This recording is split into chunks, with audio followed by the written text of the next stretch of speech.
So hi David, how are you doing? Yeah, really good, really good. So I suppose a bit of a follow-up from our previous sit-down talk absolutely. we did at Pulse last year about waveforming. Yep. So today we're at the massive ISE 2025. Yeah. Not that you've probably seen much of it, because No. you've been in there. Yeah, inside the box as usual. So for anybody who's not known about this, or anybody who's not in the trade, Yeah. anybody who's not able to come this year, Sure. tell me a bit about what we've got on the Trinnov stand this year. Yeah, absolutely. So it's a combination of 4 partners. Video is provided by Sony. Yep. So we've got the GTZ 380 projector. So that's a 10,000 lumen laser light source. I think we're calibrated to about 30-foot lambdas, so quite a nice bright image on the 5-meter wide screen that we've got there from Screen Excellence. Moving into source material from Kaleidoscope, obviously we can't use any other source really for trade shows, not only because of the quality of the source that Kaleidoscope provides, but also all the automation benefits we get from it as well. That for us is absolutely key to delivering a seamless demo experience. Then of course from Trinnov, we've got a fairly compact rack. Just a beautiful rack. Considering how many speakers we have in there, to power all of that with just 2 amplifiers, 2 16-channel amplifiers. We've got our 48-channel extension box, and obviously the Altitude 32. So really, that is powering the whole room, which is quite incredible. We've also got some video processing from MadVR and then some other partners. So moving on to speakers, of course, we've got Polisson this year, so they've been kind enough to donate 14 of their D215S subwoofers. Nice. And they're monsters. They're 95 kilos each. Back is still a bit sore from 95. Blimey. For lifting those I want to get position. to 95 kilos. So we've got those dotted around the room. So we've got 8 at the front and 6 at the back of the room.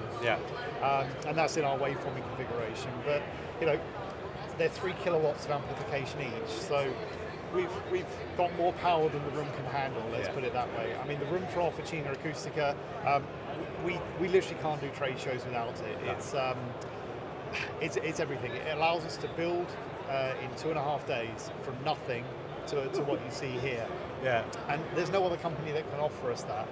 And then you get to the performance. The acoustic interior design that Maurizio and Peter and his team put together. A, it's stunning, and B, the performance is fabulous.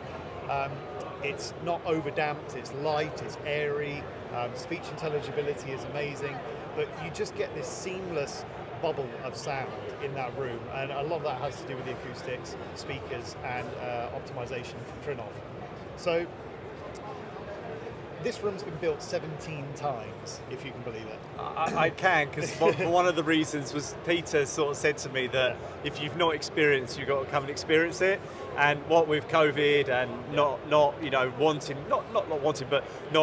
like going, I'm going to travel to Denver or Dallas, where it also is at the Senior Expo. For me, it was like, it was probably the biggest draw this year to come out of it, because I just wanted to experience what that room was. And having a bit of a background in exhibition design and creation in the sort of 90s and early noughties, to build this room in a massive exhibition, which if people watch some of the other videos we're putting up for ISE, you'll get a feel of what the show's like. I mean, hats off to the people that built it. It's so achievable. It's amazing, and it's modular. So we can make it bigger, we can make it wider, we can make it taller. We can do pretty much what we want to do with it. But we've kept fairly much the same format as in most years. So it's 9 meters long, 6 meters wide, and 3.7 meters in height. That ceiling height just brings a fabulous spaciousness to the soundstage in general. And it's stunning inside. I mean, we're trying to capture some B-roll when people are not in there. It's very, very busy still. I mean, you just wouldn't think you're sitting in that room. It's just spacious, it's luxurious, and the content you're showing is just the dynamic range on some of the, John Wick. You can tell when he swaps from the shotgun to the hand pistol, then goes underwater, and you could just get that different level of dynamic range, that different level of bass punch in your stomach. And it just starts and stops, right? Particularly when he's going for the jugular. I mean, why he needs to shoot someone who's already drowned 12 times on the water, I don't know. Well, it is an overuse of shotgun and what have you, but it's a great demo clip. But the way that bass starts and stops is just, it's unbelievable. And that's really the power of what waveforming is offering. You know, between all of those 18 seats that we've got in there, frequency response is basically identical, you know, perceptively identical between the seats.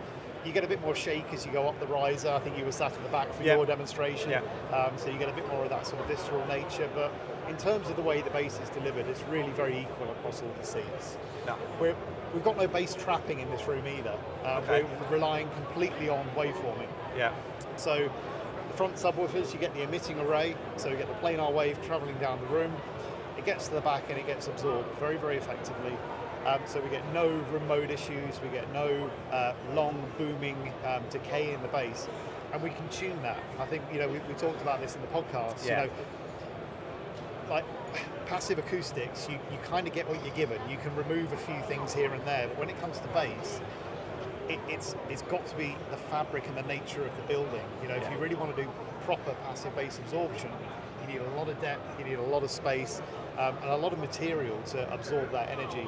We can do it very efficiently with subwoofers, and then we can tune it after that. We can say, well, for music, I like it really dry. Okay, well, crank up the decay control, and then loosen it off for movies or whatever your preference is. That's it. I mean, you know, you can't EQ a bad room. You know, and fundamentally, a lot of this goes back to the design of the room and talking to your HCA member or your CDA member about, you know, designing the space that is fit for a client. Indeed. But a lot of it is talking to the client. You know, if a client likes watching certain films or likes listening to music, you know, we can build the room like that. But obviously, we can then look and go, actually, can we EQ it to be more? I mean, I like bass. Sure. That room is right up my street. I want to be able to feel that visceral bass in my stomach.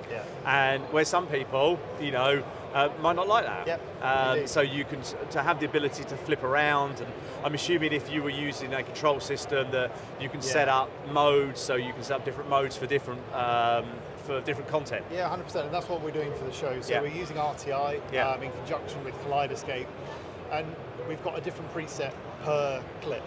So different bass levels, different volume levels, you know, to capture the dynamics and the sound quality that we want from each of those clips. Because, you know, in a normal home environment, you can do a, you know, film setting, a music setting, a more bass, a less bass, you know, as presets.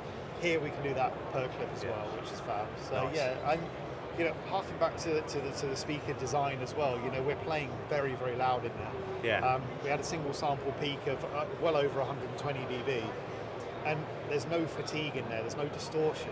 And you've noticed on the way in, there's no carpet. That comes down to the control of the directivity of the per listen loudspeakers.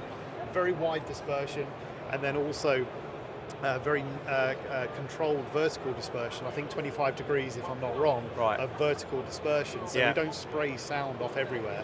You know, very controlled at the listener. And that's good because we do have clients that don't want, you know, big shaggy pile carpets, and they want the room to be very interior design led as well as, you know, cinema room led. So to actually be able to show someone that type of room, well, can't really show someone that type of room because it will be taken down in a few days. So what happens to the room when it's taken down? So this room is actually going back to Paris. Well, first it's going back to Italy. And then it's going to go to Paris to the new Trinnov headquarters. Oh, so it's going to go into the cool. I was going to see if I can give them 50 quid for it. 50 quid. I mean, admittedly, I'll tell you what, I don't think it will fit in my garden. Probably not. No, he might take 50 I might need to quid move house. But so it's going to. So if people do want to witness this, we're actually going to rebuild the room pretty much exactly as it is. You know, we need to you know, sort all of that out. But so is that in the new building? That'll be in the new building. It will be in the new building, So the aim is to get in there for September, but not everything's going to be finished by then. So the aim is that we. So that's soon, because I didn't think it was. Oh, blimey. Yeah, you know how building work goes, right? But you know, it's all on schedule at the moment. It's really looking very nice. We're actually doing a presentation to our distributors at the show just to show them progress and what we're going to have in there. But we've got, you know, scientific labs, multiple scientific labs, variable acoustic labs, anechoic chamber, 3 high-end home cinema demo spaces, Atmos recording studio, live music venue, come home theatre, come commercial theatre, come lecture hall. You know, this is Trinnov going to the next level. and we're really, really excited about it. And I'm really excited because I'm 20 minutes from the train. Gotcha. So, and I often do laugh to say that I can actually get to Paris from Rye quicker than I can get from Rye to Central London to Knightsbridge. That's probably correct. So I might be getting a season pass or whatever it is you can get on the Eurostar. You're welcome any time, and that's the idea. It's going to completely change the way we do business as a company. We, for so many years, have relied on these trade shows to drag our customers kicking and screaming to come and see this and experience this sort of thing. To have it at our own facility in Paris where we can bring you in, you can spend the day, 2 days, 3 days, and really absorb all of that information with R&D on site for training, for all this sort of stuff. So it's a very, very exciting time. Brilliant. So obviously we did the video, which we'll link to in the description, or I'll try and put a link somewhere. But to learn more about Trinnov, where do the clients go? Yeah, so please visit our website. We have a technologies page on the website. Can take you through everything from waveforming through to the optimizer. We've got lots of blog posts as well. We've done some great 4-part series on time and time domain correction, how that works and what we can do with that. So that's trinnov.com. And then you can find the resources page there and technologies, and you're good to go. Brilliant. Thank you very much, David. Welcome, I appreciate that. And if anybody wants to know more about Trinnov, then obviously, as David said, but also reach out to your local HCA member, and hopefully we'll be able to take you over to Paris at some point to look at the stunning new facilities and actually experience this room, which I'm still feeling vibrations through my stomach. So, cheers, mate. Thank you very much. Thanks, Stuart. My pleasure. All right, cheers.